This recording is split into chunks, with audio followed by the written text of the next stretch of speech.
Saudara, hari ini seharusnya terdakwa penganiayaan David Ozora, Mario Dandi, dan Shane Lucas mendengar tuntutan jaksa. Namun sidang batal dengan alasan jaksa tidak siap. Pada sidang sebelumnya pekan lalu, hakim menyatakan sidang tuntutan dilaksanakan Kamis 10 Agustus. Setelah jaksa dan penasehat hukum Mario Dandi menunjukkan sejumlah barang bukti yang dipakai hingga dibawa ketika menganiaya David Ozora. Mario dan Shane didakwa melakukan penganiayaan berat terhadap David Ozora yang terjadi pada 20 Februari 2023. David bahkan harus terbaring koma selama lebih dari 30 hari. Selain Mario dan Shane, penganiayaan juga melibatkan kekasih Mario saat itu, AG, yang masih anak-anak. AG sudah lebih dulu disidang dan divonis 3,5 tahun penjara. AG sempat mengupayakan banding dan kasasi, namun ditolak.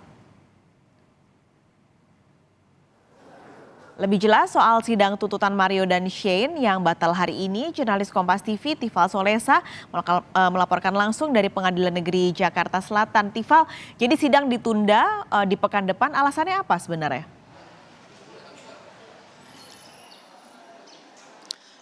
Jaksa penuntut umum Meidarlis di hadapan majelis hakim di ruang sidang utama Pengadilan Negeri Jakarta Selatan pagi ini menyampaikan bahwa berkas tuntutan untuk kedua terdakwa Mario Dandi Satrio dan juga Shane Lucas Lumbantoruan ini masih belum siap, sehingga butuh waktu untuk menyempurnakan lagi berkas tuntutan itu. Ini pun diperkuat lagi lewat konfirmasi saya lewat pesan singkat saat ini atau beberapa saat yang lalu kepada Kepala Kejaksaan Negeri Jakarta Selatan, Syarif Sulaiman Nahdi. Ia menyampaikan jaksa sedang menyempurnakan surat tuntutan. Jadi mohon waktu sampai hari Selasa depan. Awalnya yang saya cermati tadi ada permohonan dari jaksa bahwa diminta waktu sampai hari Rabu pekan depan di tanggal 16 Agustus baru kemudian jaksa akan menyampaikan nota tuntutan untuk kedua terdakwa. Namun yang dikabulkan oleh Hakim Ketua Alim Ribut Sujono tadi diberikan waktu sampai hari Selasa 15 Agustus 2023 untuk kemudian disampaikan nota tuntutan itu.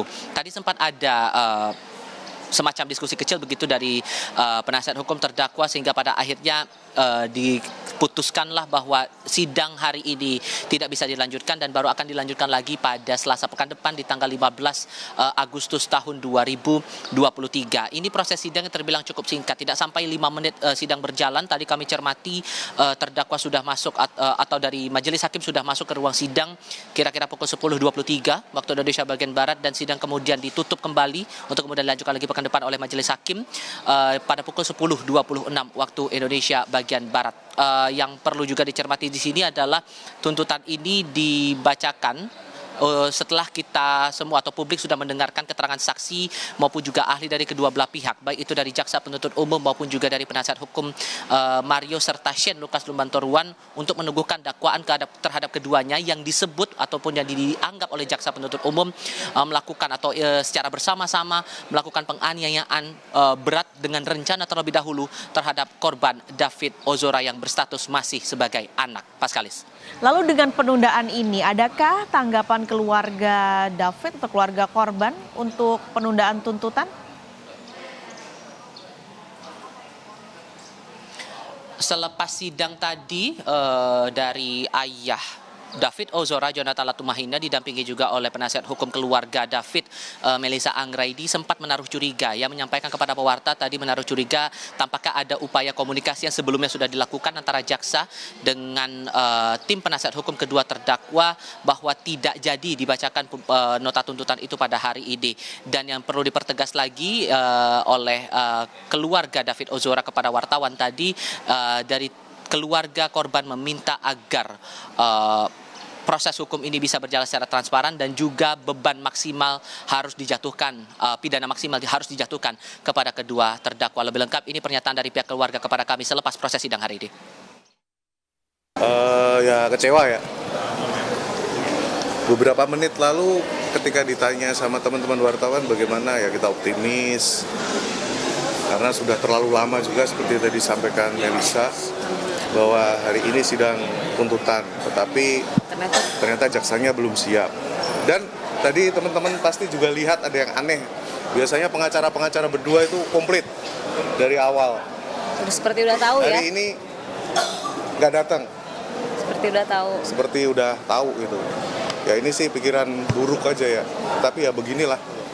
Kita sebagai awam yang nggak terlalu ngerti hukum aja memandang bahwa ini harusnya cepat, perkara begini kok. Ini bukan perkara yang kayak mega skandal atau apa, tetapi bisa jadi memang ada mega skandal akhirnya kan. Kita kan jadi berpikiran ke situ. Mana ada kasus penganiayaan yang sampai 6 bulan.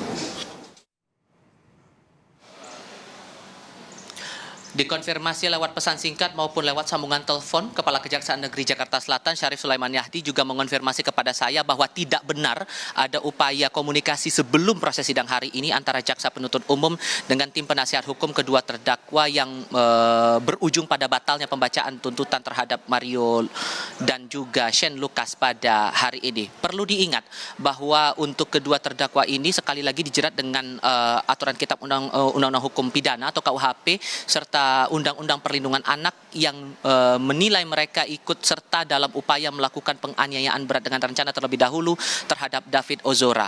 Khusus bagi Shane Lucas ini dijerat juga dengan pasal pengait pasal 56 ayat 2 Kitab Undang-Undang Hukum Pidana yang menjatuhkan ataupun dia dianggap Shane Lucas ini dianggap sebagai pembantu kejahatan karena memberikan kesempatan, sarana atau keterangan untuk melakukan tindak kejahatan.